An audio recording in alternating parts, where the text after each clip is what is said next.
Free, the future of a radical price.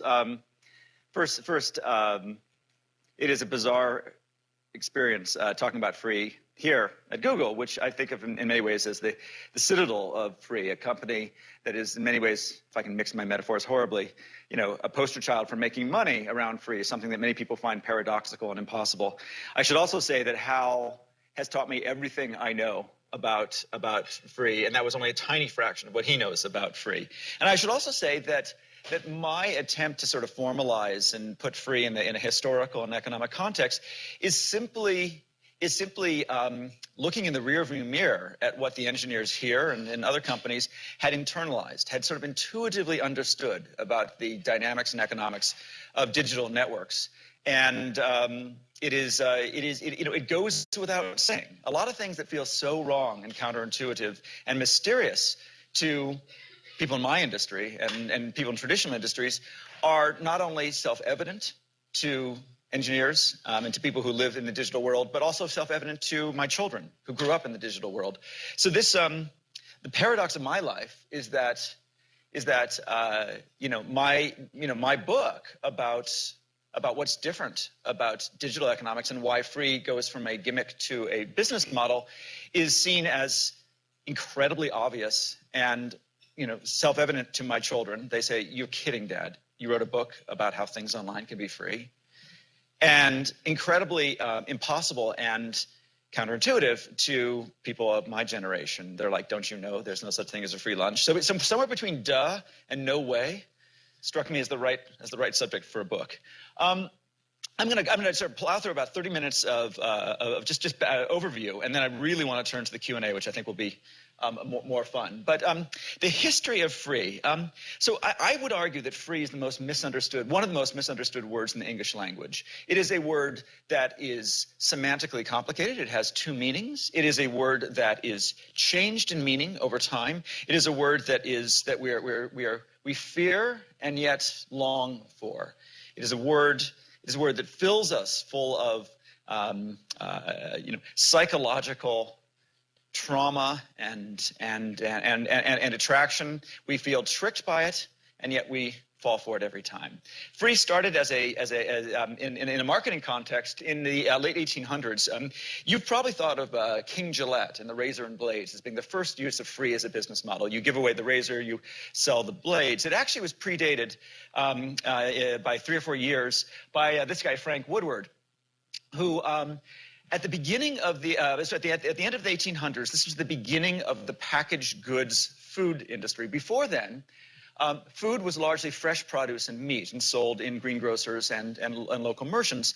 And you'd have bins of fresh produce, and you were just beginning to see the first foods in boxes. And these first foods in boxes were almost entirely powders.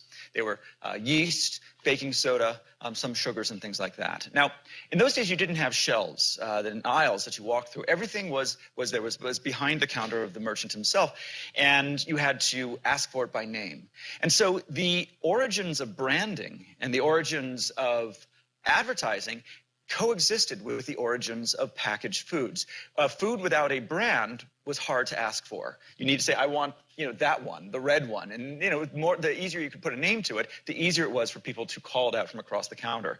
The problem, this guy Frank Woodward had bought a recipe for gelatin, powdered gelatin. It was called Jell-O.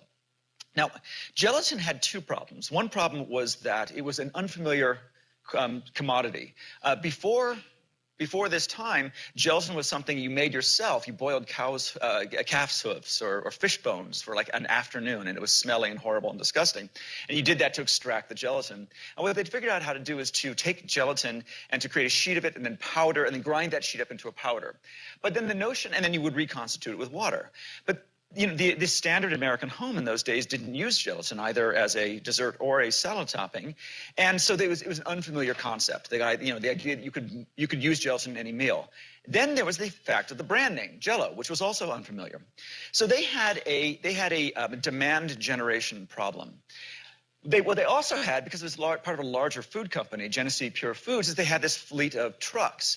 Now, this fleet of trucks was largely to serve the local merchants, to deliver boxes of foodstuffs. But they thought, well, maybe what we'll do is we'll just go door to door and we'll explain to people what this gelatin thing is door to door. The problem at the time was that there was, to sell door to door in the late 1800s, you needed a license. And that license cost money and took time. They didn't have the time or the money. So they're like, okay, there must be a loophole. And there was. The loophole was that you needed a license to sell door to door, but you needed no license to give away things door to door. This was so that people could give out religious pamphlets. No doubt it came out of some freedom of religion rules. So what they said is, okay, so there's the trick. We need to give something away. What should we give away? And so what they eventually came up with was this, a recipe book. They invented this beautiful book of how to cooking with Jell-O, and some of the greatest illustrators of the day, including Norman Rockwell and others, created this pamphlet initially, and then a book that was sold, was given away by the millions. So what they would do is they would go door to door, hand out this book.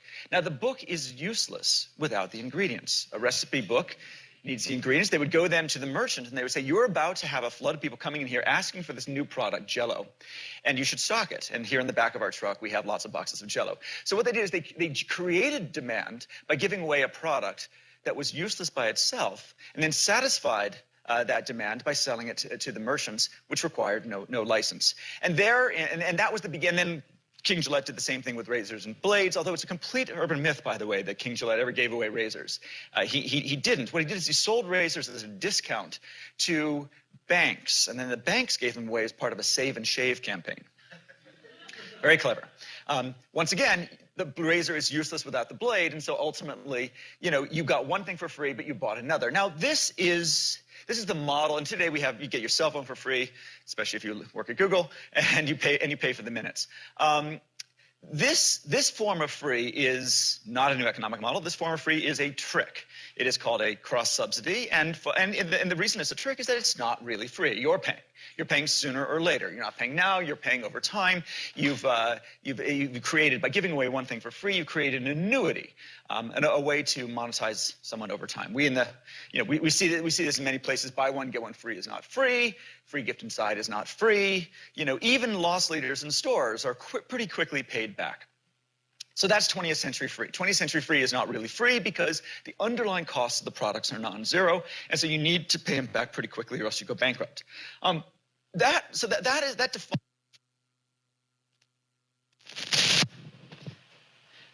defined free in the 20th century.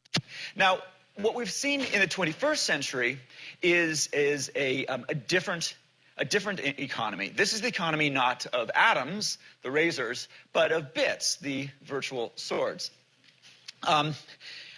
The difference between the economy of atoms and the economy of bits is something that, again, you've internalized, but it was formalized by the likes of George Gilder and Microcosm, by Kevin Kelly in New Rules for the New Economy, Nicholas Negroponte in Being Digital, and in a sense, Stuart Brand, in his original phrase, information wants to be free. All of them understood that there was something different about information economies and bits economies. And the basic difference is this. Atoms economies are inflationary. They're based on scarce resources, be they raw materials, land, labor, etc. They tend to get more expensive over time. Free can only be a trick in atoms economies because the marginal costs of production and distribution are non-zero. Bits economies are deflationary. They get cheaper over time. We knew this from going back to Moore's law, but what happened with the internet is we took Moore's law's deflationary force, which is 50% every 18 months, and we added to it the deflationary forces of storage, which is 50% every 14 months, and bandwidth, which is 50% every 12 months. And this triple play of deflationary forces, processing, storage, and bandwidth, created an economy where the marginal costs of production and distribution are falling by about 50% a year. So whatever it costs you guys to stream a video on YouTube today, it'll cost half as much as that a year from now, and so on. Now we've had moments in history where industrial economies had deflationary episodes. When we went from muscle power to steam power, we had a deflationary. It was cheaper to do something. Steam was cheaper than muscle, but then it got inflationary again. When we went from steam to electricity, suddenly deflationary, a step function, and then it got inflationary again. Bits have been going 50 years. And they appear that they're going to be going for many more years. These are based on, you understand the underlying physics of why this is. And what's interesting about these three forces is that each one's based on different physical properties. Semiconductor, quantum properties for the processing, photonic processes for bandwidth, and mechanical processes of magnetic density for storage. But in all cases, we've got a long way still to run. So it looks like this is the first deflationary economy that's going to run decade after decade, and that is unique. And what that means is that zero becomes an inevitability. Hal was the first person to sort of put this in economic context for me, and he described it at the time as sort of a battle of two French economists, Cournot and Bertrand. And now I'm going to do violence to the subtleties on this one. But basically, in the mid 1800s, as the beginning of economics, we were wrestling with some very basic things. And one of those things is where does price come from? What sets price? Adam Smith wrestled for years on the concept of, is price based on some intrinsic quality or character of the product? And eventually, of course, we came up with price is what the market will bear, price is what people will pay. But there was a lot of wrestling about these basics. And one of the things they were trying to figure out was, what about competition? What does competition do to price? Now, you would not think that competition was a new concept, but it was. And the reason is that we were just starting to have similar goods. Before the industrial age, all goods were unique, and you didn't have head-to-head competition. With the beginning of the industrial age, and you saw this a lot in England with things like silverware and plates and china and cutlery and things like that, you started to have similar products. Not only the products mass-produced, so they were all the same within the same factory, but the different factories would have products of similar quality. Now, again, before even in those days when you were starting to see similar products, you still didn't have marketplaces where the two were head-to-head. But they could imagine that someday you would have a world where you would have true competition. And the question is, what would happen to price? Cournot argued that the manufacturers would conspire. They would conspire to keep capacity off the marketplace to prop price up. If the demand for teacups is 10,000 a week, you don't want to make 20,000 a week because that'll press the price down. So what would happen is that there'd be some sort of signaling between the manufacturers to keep capacity off the market, and they would have a cartel behavior. Bertrand, a few years later, looked at that and argued just the opposite. He thought that rather than compete on capacity, they would compete on price. And what would happen is that they would not take the broader good of the marketplace into consideration. They would instead use their own good, the good of their own company, it would be preeminent, and they would undercut their competitors to gain market share until they hit the marginal cost of production. So that if it cost $10 to make a plate, that they would compete their way down until the price was $10.10 or whatever. And that broadly, that in a competitive market, price would fall to the marginal cost. And this was considered a completely theoretical debate for about 100 years until we created two things. On the internet, we created first the most competitive market the world has ever seen. The barriers to entry are zero. The ability to replicate and products is infinite. And we also created a marketplace where the marginal cost of production and distribution is close to zero. And so what this totally theoretical economic speculation from the late 1800s did is essentially define the law of gravity online. And what that says is that zero becomes an inevitability. If because the marginal cost of production is close to zero, then the price will go close to zero. And as a matter of fact, people will tend to round down to zero itself because the psychological benefits of zero as opposed to any other price are so great. And if you don't make your product free, someone else will. Now, the products aren't exactly identical, but they're often close enough that free tends to win. And so what this created was a situation where free becomes not so much a choice, not so much an option, but an inevitability in the marketplace.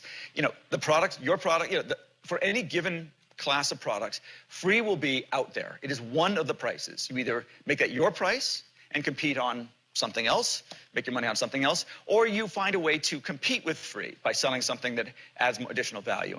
And the reality is we do both. The first pass of the internet was to apply the 20th century form of near zero marginal cost free, which was the media business. Radio was free to air, television was free to air. The marginal cost of reaching the nth viewer was close to zero. And so what we did is we used the sort of, the new economy of the time, which was the amazing ability of broadcast to reach additional people at no additional cost, and use that to create mass audiences. Then we monetize those mass audiences by selling audience attention to advertisers. And economists call that a two-sided market. One side is free, producer to consumer, and the other side is paid, advertiser to producer. And in the first wave of the internet, that's what we did. We used the marginal cost economics of the internet to create mass audiences, and we slapped ads against them, those very same display ads that we were using in print, and we created a two-sided market. Then the second wave of the internet was Google, and you did the same thing, but you created a new form of advertising that was impedance matched to the granular nature of the internet itself. It didn't require mass audiences. It worked as well for the general as for the specific, for the mass and the niche. What was also great about it is that, of course, the internet was agnostic as to the nature of the bits moving over it. Unlike broadcast, which is really one-to-many and designed to entertain one-size-fits-all, lowest common denominator, the internet is scale agnostic, and so it could work for services, for custom things. On the internet, every television channel is unique to you. And broadcast, that can't be. And so what we did is we extended that media business model beyond media to cover services and software and everything else. And then over the past 5 years, or sort of mostly after the dot-com bust, we invented the first new business model, I would argue, and that is freemium, which the free plus premium equation, which I'll get to. My slides are slightly out of order, but I wanted to give you one more story from the history of digital economics. This is a story taken from Kevin Kelly's New Rules. But it was in 1963, the transistor had just been invented and commercialized by Fairchild, and they needed to gain market share. And at the time, they were competing. They wanted to compete for the UHF tuner market, which was dominated by RCA with a tube that cost $1.05. It cost over $100 to make every one of the Fairchild 1211 transistors. And yet they wanted, and which is functionally identical, actually functionally slightly superior, but basically did the same job as the tube. So what they did is they realized they needed to match the tube for price. Now they assumed there was enough of the kind of understanding of quantum effects and scale effects of semiconductors to know that the price would come down. But they had to make a bet. They had to make the bet that the price would come down by 99%. So what they did is they priced the 1211 at $1.05, matching the tube, even though it cost them $100. The effect was they gained more than 90% of the market overnight. And 2 years later, with all that volume, the price not only had come to $1.05, but even lower, to 50 cents, and they could make money. Now, one of the cool things about digital free is that it sort of makes a mockery of all of the lessons we've been told. That there's no such thing as a free lunch, et cetera. But the biggest mockery is that old joke that says that, I lose money on every product when I make it up in volume. That turns out to be exactly the way semiconductors work. You can lose money on each one, but you make it up in volume, which is to say that scaling a product up reduces its costs, so fast that you can sell ahead of your price. You can sell it not at what it costs you today, but what will it cost you tomorrow, because Say's law, supply creates its own demand, that the lower price will create so much more demand, and we'll find so many ways to waste these transistors that the volume will bring your manufacturing efficiencies down even faster than you had expected. And so this is what low price can do. And as you know, the transistor is now free, essentially, and we waste them. And we waste them by using for things that no one had ever intended before, because they cost so little that we don't have to consider its underlying expense. I'm going to talk about freemium in a bit, but first I wanted to address another one of these things you hear all the time, that you can't compete with free. argument. The music industry has been saying this a long time, how unfair it is that music is free because you can't compete with that. Well, that's rubbish. You can compete with free. And a company you're familiar with has had perhaps the longest history of this. These are the 4 decades of Microsoft's competing with free.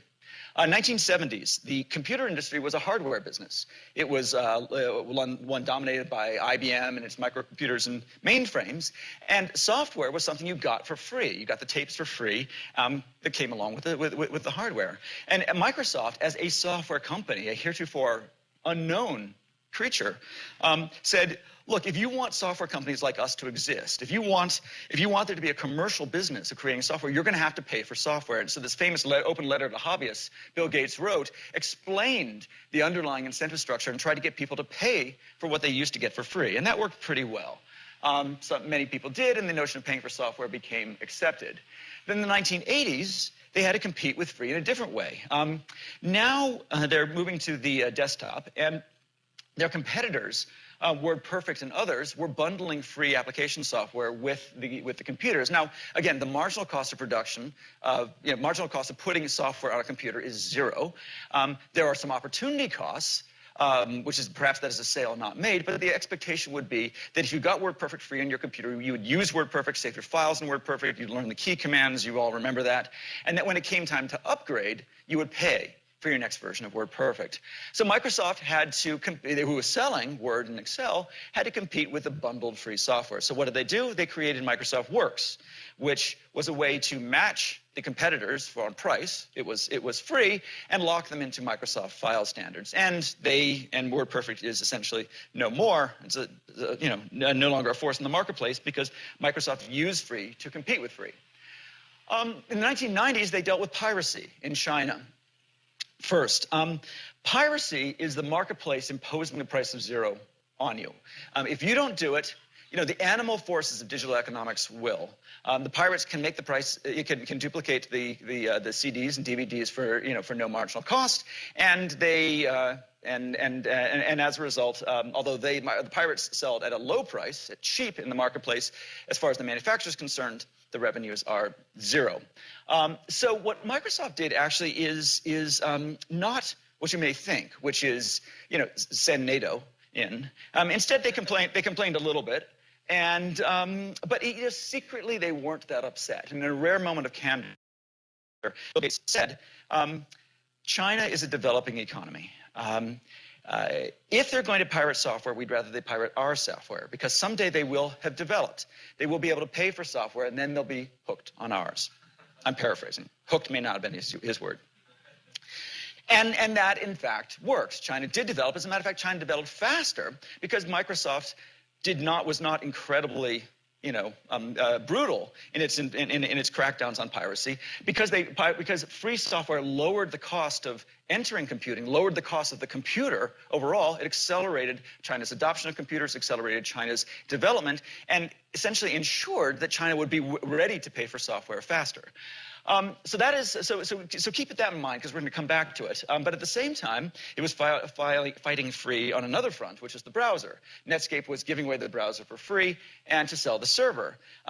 Microsoft may have once entertained ideas of selling browsers. They did have some proprietary web technologies at the time, but they clearly had to match the price. So they not only gave the browser away for free, but they bundled it with every computer, something that Netscape could not do. And that created some antitrust issues, which we will also come back to. So now we have this decade, and now Microsoft's competing with open source, Linux, Apache, MySQL, etc.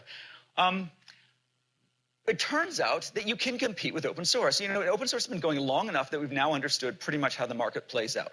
You have two markets. You have a very price-sensitive market, and then you have a risk-sensitive market. Today Microsoft competes very well with open source. Enterprises tend to buy Microsoft. Big companies would tend to buy Microsoft products, not always, but some, but many do, banks and such, and others would tend to use open source.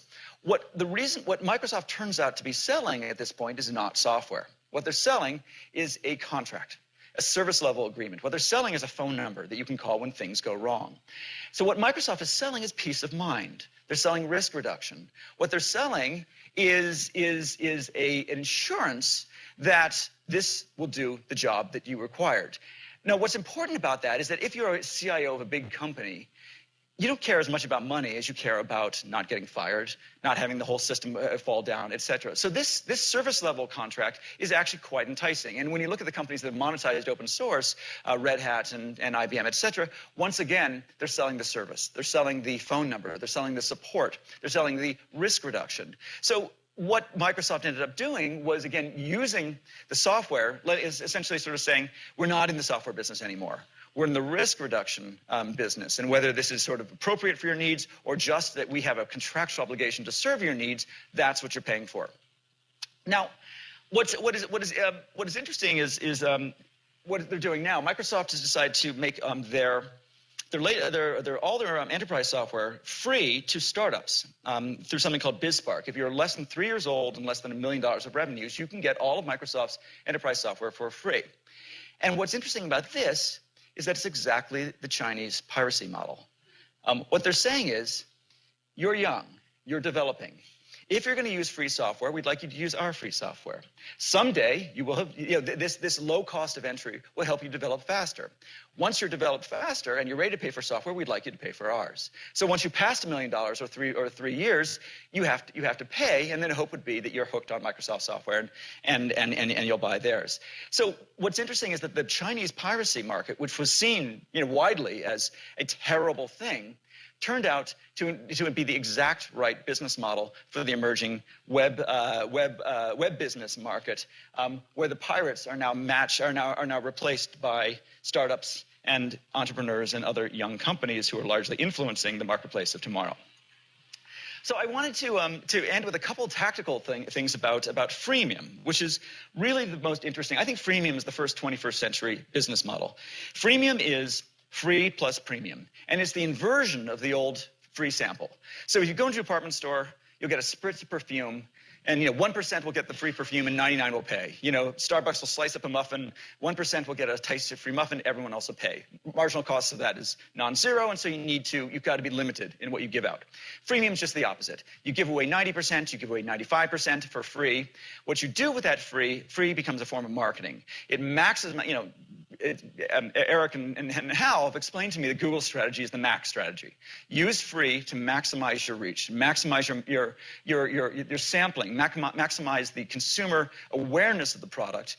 Then the consumers try the product and self-identify as different consumer classes. Now, some of them will say, hey, free is good enough for me.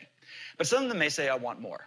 And the question is, what more do they want? And those people who want more become the premium. They're the Flickr pros to the Flickr. They are in the software as a service apps. They're the ones who say, I want features, or I want more capacity, or storage, or et cetera. And what we find broadly is that every product is different and every marketplace is different. And trying to slice your products into the frees and the premiums requires understanding exactly where people are willing to pay more. Once they use the product and they love the product, they become price insensitive. And what we find is that people who convert, there's two ways to buy software online. One is to sort of say, hey, subscribe or you can't use it. What you get there is you get obviously 100% of the users are paid, but the churn rates are very high. And a lot of them feel cheated. They didn't know what they were getting. In the freemium model, where people try it first and then are upsold or convert to the paid thing only when their usage patterns are established, you find the churn rates are much, much lower, and they become price insensitive. They're your best customers because they're making that switch for the right reason, which is that they've tried the product, they understand it, they get why it's valuable to them, and price becomes less important than the utility of the product itself. The Wall Street Journal is an interesting example on freemium. A lot of people are portraying the newspaper wars as being free versus paid, but it's not. It's free versus freemium. And Murdoch is very clever about this. Alan Murray, who runs wallstreetjournal.com, gives the 5 rules of newspaper content. And the first is that you need both, free and paid. Okay. That many people don't understand. That is their policy, but it is. The second is quite counterintuitive.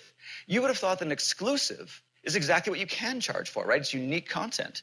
You can only charge for scarcity, and exclusives are by definition scarcity. Why do they give away their exclusives? Because if they don't, people report on their exclusives. You know, as TMZ exclusively reported yesterday, Michael Jackson has died. You know, the people who are exclusively reporting in a free context get all the traffic.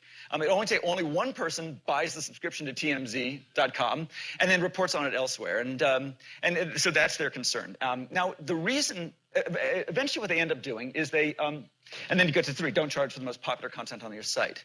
What they're doing here is they're saying, to refer back to my last book, The Long Tail, you've got the head of the curve, which is the really popular stuff. That's got high traffic figures. Monetize that with advertising. Then you've got the tail of the curve. It's niche, it's specific. At that point, people, the traffic levels are too low to advertising, but the engagement levels are much higher. This is metals trading news. At this point, people know why they're there. It's relatively unique because there's less competition in the marketplace for that kind of news, and it's often responding to people's professional interests, which is today they're price insensitive. It's so meaningful to them that they'll pay almost any price. And this gets back to Stuart Brand's original comment. You know, the information wants to be free, which is exactly half of the statement. His statement was some information wants to be free because digital economics allow it to be so, and some information wants to be incredibly expensive because its value to you is so great.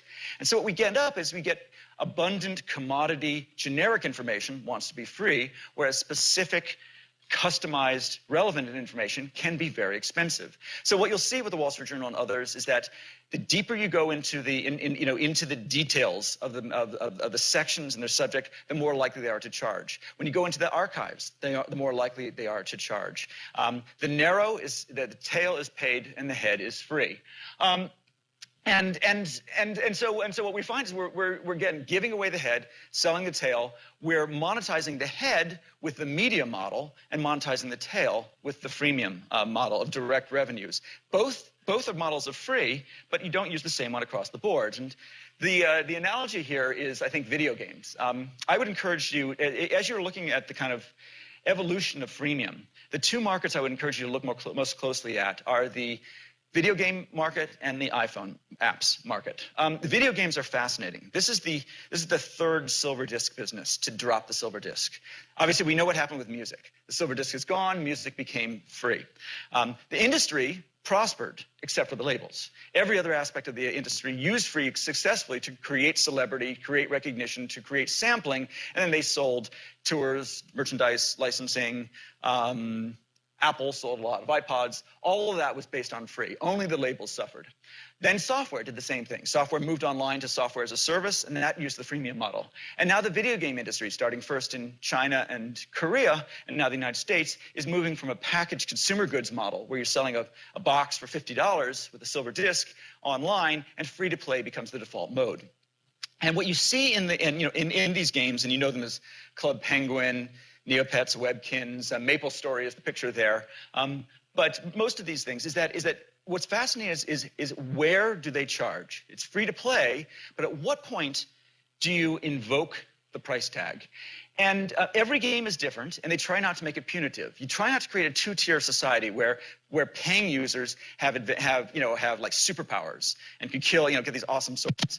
Instead, there's 2 ways to get power. You can earn it with your time and labor, or you can buy it. So this is the classic time money calculus. With MapleStory, just to give you an example, when you die in the game, as a free user, you're respawned in a spawn point, and you have to trudge back to where you were. If, however, you buy a reincarnation stone, you're reincarnated right where you were. If you want to go to another world, you have to wait for the bus, which is actually just a server. It's a server mirror. At a certain point, they kind of queue up everybody who's going to switch from one server to the other, and they move them all in a batch. Or you can buy a teleportation stone, and not like the reincarnation stone, but the teleportation stone, which allows you to move from server to server at will. Now, what's interesting is that the first one's completely arbitrary. Whether you reincarnate here or there is arbitrary. The teleportation stone actually has some computational costs associated since you're doing an inefficient server shift. But the point is that you're saving time, and time money calculus is the one universal. Young people have more time than money, so they'll build their virtual equity over time. They'll go into the forest and kill squirrels or whatever it takes to get your gold. Older people have more money than time, and they'll pay for convenience and labor saving. People will pay to lower risk. On Second Life, which is not quite a game, but it has similar dynamics, if you want to put down roots and build a house, you have to rent some land. That means that you've got persistence, you've got continuity, that your labors will remain. And so that's another thing that people will pay for.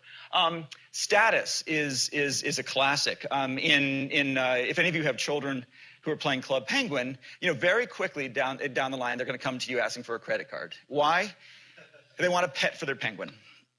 They want cooler hair. They want better shirt. They want a carpet, for their igloo. They want to go to a cooler land, etc. These are all status things. They're engaged. They get the game. They want more, and they'll pay for that. And as you realize, and you're seeing this across the board, Facebook gifts and everywhere, that people will pay for status once they're invested in the reputation economy of that place. And then finally, people will pay if you make them. I mean, you can have the sort of ding, time's up, you got to pay. Bing, you've hit the end of the level. You have to pay for the next level. They will do it if you make them, but that's the worst of the possible options. Much better to find ways to sort of, to make them pay for things that they immediately understand the value of. They don't feel disrupted. They don't feel like there's a gun to head. They don't feel nickel and dimed. They completely get the proposition. The other marketplace that I point you to is the iPhone apps, Android apps, etc., where the first wave was you got $9 and you got free. And free maybe had ads, but probably didn't. And then as we got more clever, we realized that what you'll typically have is two products. You'll have the free form and then you'll have the paid form. Now, sometimes the free form will try to upsell you, take off the ads. Sometimes the free form will say, more, there's more features or there's more levels. Sometimes as they've introduced inter-app payment processes, the form will be free and you'll just pay for more tracks for Tap Tap Revolution, or you'll pay for more content on the fly. And that's the best ones because it doesn't break the continuity of the flow. As you get to the point where you're wanting more, you're really hungry for it, the price of this additional track or digital asset becomes immaterial compared to the reward you're getting from the participation in that app and its marketplace. So I wanted to end on one incredibly controversial note, which is antitrust.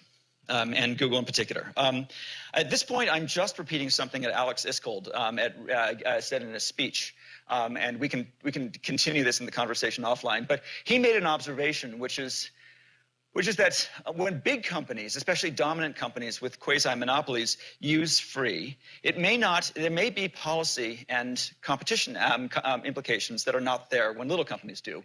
And he drew the following analogy. Microsoft is using its monopoly rent from Word and Office to subsidize its entry into search. Google is using its, I'm not going to use the words monopoly rent here, but Google is using its profits from search to subsidize its entry into Office. When Microsoft uses free, whether it's bundling software free with their operating system or distributing its Internet Explorer, that is often considered anti-competitive. The trade analogy is that, in the 1980s, when the Japanese dumped memory chips in the US market, selling under cost, to gain market share and drive out the competition, that was considered a trade violation. And Microsoft, although the context has not been so much free as in tying and market power and distribution efficiencies, there is the economic aspect to it, which is that when companies that have a dominant position in one area use free, they're selling under cost, right? They're selling under cost to gain market share. Now, it's perfectly okay when 37 Signals or some other startup uses free to gain market share. But what if a company that has that is sort of deemed as being dominant and having a quasi-monopoly in one market uses free? Is it okay? Are there limits to where they can use free? Is it analogous to the dumping arguments of the 1980s, or is it entirely different? And I think that this gets to questions of what is the market? What is dominance? What is fair? What is predatory? All these things are questions that will take a decade to figure out. Christine Varney and FTC is going to start thinking about it now. Maybe someday this will get to the courts. I expect that over the next decade, we're going to have to figure out whether free is an antitrust issue in this marketplace. And I suspect that the people in this room will probably be part of that in one way or another. I hope you guys, I think free should not be seen as predatory and unfair, but I would not be surprised if others make the claim that it is. So with that, I will end my PowerPoint, and we'll well, I'll just leave that slide up and turn it over to questions. Thanks very much.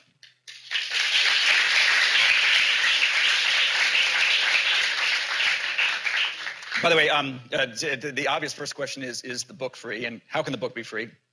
And but putting aside briefly the hardcovers over there, which are for sale, well, the digital forms of the book are free, all of them, including Google Books, which we released yesterday, Kindle, iPhone apps, Scribd, audiobooks, etc. are free. The hardcover is premium. This is a classic freemium model. We believe in the book. We believe that the digital goods are an excellent sampler, but we believe the physical book is superior form for enough people that a small percentage of a large number will be a good market. Right now, we will find out this week whether that's true or whether free books satisfy demand or stimulate demand. We'll see. Okay, so we have mics on both sides of the room. Please raise your hand so we're able to capture this for YouTube. So I wonder how this works out in telecom, where the marginal cost of a cell phone call is also zero, but it doesn't seem to have played out in the same way. So the question was, in telecom, how does this work out? Well, I mean, actually, telecom uses free all the time, right? So long-distance phone calls are free on cell phones, right? So they've demonetized the long-distance market to increase usage and adherence and attachment to that carrier. What digital economics allow you to do, wherever the marginal cost of something is zero, it makes price arbitrary. Price becomes almost entirely psychological, not economic. In the Adams economy, price is pretty much a function of cost plus, right? In the digital economy, price is any number you want. And it's not about economics. It's about what is the consumer going to value? What are they going to respond to? If you can give away nighttime minutes to sell daytime minutes, if you can give away long distance to sell monthly subscriptions, again, it's completely arbitrary. You're simply going on consumer psychology, and that's how telecom's using it. Skype, of course, decided to sell nothing, and because they could. And so what they're doing is capturing consumer attention, figuring out some way to monetize that. Yes, sir. You are saying that the companies could charge for premium content. Do you think that there is another obstacle, that charging is so difficult for the buyer to pay, that there are no convenient ways to pay? People probably would pay for a premium article, but spending 10 minutes filling out the forms is no option. Absolutely. And in that vein, what do you think about micropayments versus subscription? So I actually deal with this quite a bit in the book, the failure of micropayments to date. So there are two barriers. There are two explanations for the failure of micropayments. The first is the one you just said, which is that the transaction itself is more trouble than the revenue opportunity. The second, and I think over time that's going to get easier. The transaction systems are going to get better. The second one's psychological. The way to think about it is this: a price, any price, raises a flag in your head, and that flag is the sort of "is it worth it" flag. And that flag is work. We have to think, do I want this? How much do I want this? What's the right price for it? How should I pay? Do I have enough money? I might want something else. These all fall under the phrase of mental transaction costs. Just processing that sort of should I pay, should I not, is work. And we are nothing if not work avoidance machines. So what free allows you to do is allows you to thoughtlessly consume. You don't have to go through that thought process. Now, this is what the venture capitalist Josh Kopelman calls the penny gap. The difference between 1 penny and 0 cents is economically insignificant, but psychologically black and white, night and day. And the problem with micropayments is that they have all the psychological downsides of a price without any of the revenue upsides of a real price. So what's happened now? When people talk about micropayments, and you actually look at what they're talking about 99 cents, $1.99. Micropayments used to be fractional cents. And now they're $1, $2, $3. Those are just transactions. And at that point, when the transaction engines become so efficient, be they, the iPhone, the iTunes store, or the emerging sort of transaction systems within Facebook, within iPod apps, iPhone apps, PayPal, what you guys are going to do with Android as well. That side of the barrier to entry declines. Is that you don't have to pull out your credit card, you don't have to type in your details. It's just a thoughtless click. The question is, those psychological costs remain. How far can the price go? How far down can that price go, where you can still the revenue upside compensates for the psychology downside of a real price? Is it 99 cents? Is it 79 cents? Is it 29 cents? We don't know, but it is now almost entirely, or will be going forward, almost entirely about psychology, the consumer psychology of price, rather than that structural problem of the transaction hassles itself. Yeah. I wanted to ask you, what are your thoughts on Radiohead's experiment a little while back with In Rainbows, where they asked consumers to name their own price? Right. Most people ended up paying nothing for it. Would they have been better off just saying, here's it free and we'll make our money off concerts and off premium CDs and everything like that? Yeah, that's a great question. So what Radiohead did is a classic product segmentation strategy. So in the old days of music, you pretty much had three prices. There was the album, the single, and the tour.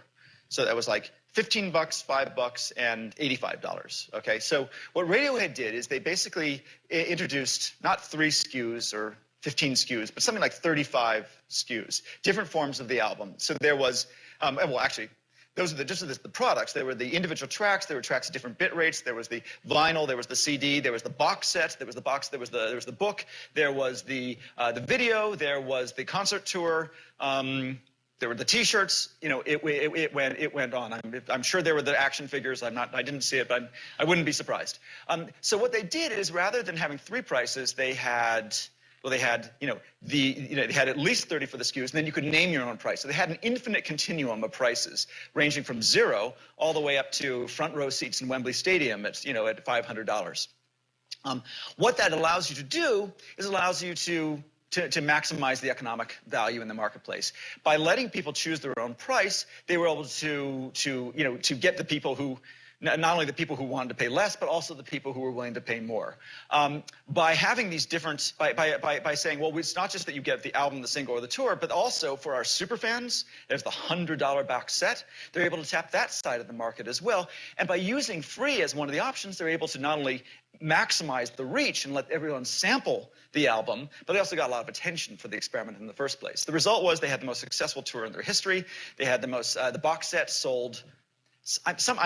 Don't hold me on this number. I may be making up. I think they sold 100,000 of the box sets at a very high price.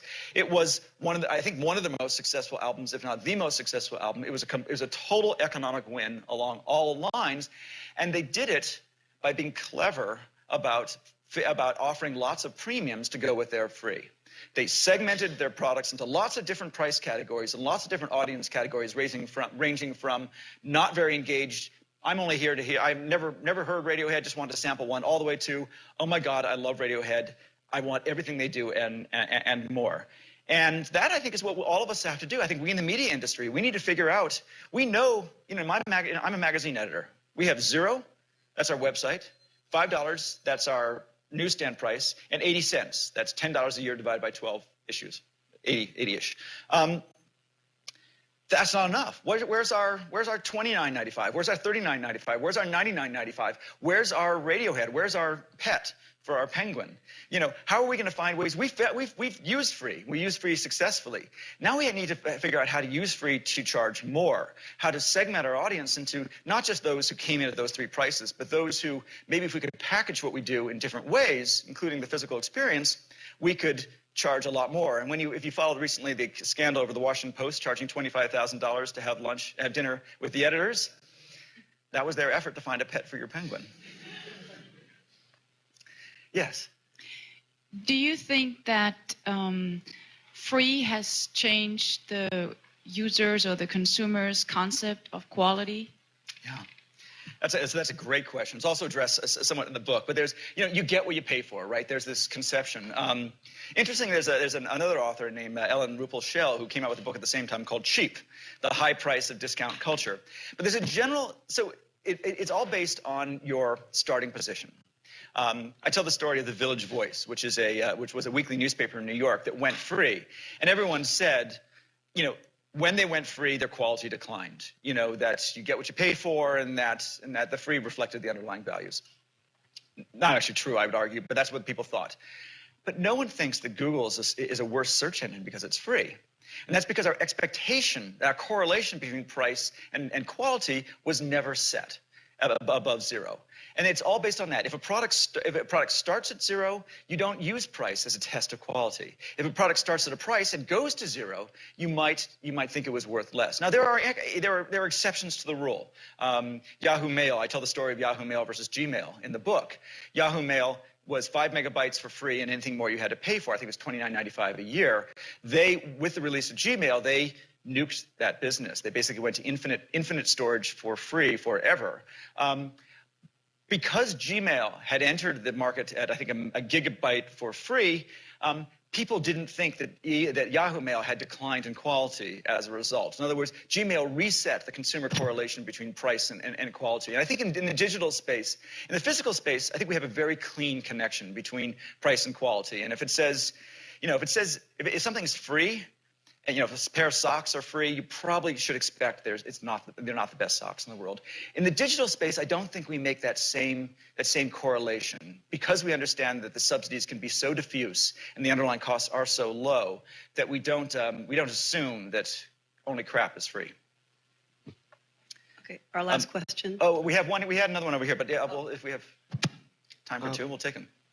So, when you were talking about the newspaper business, you were saying that you could have these articles that were sort of the mass articles, and you distribute them for free, and then you have the niche articles, and you charge for them.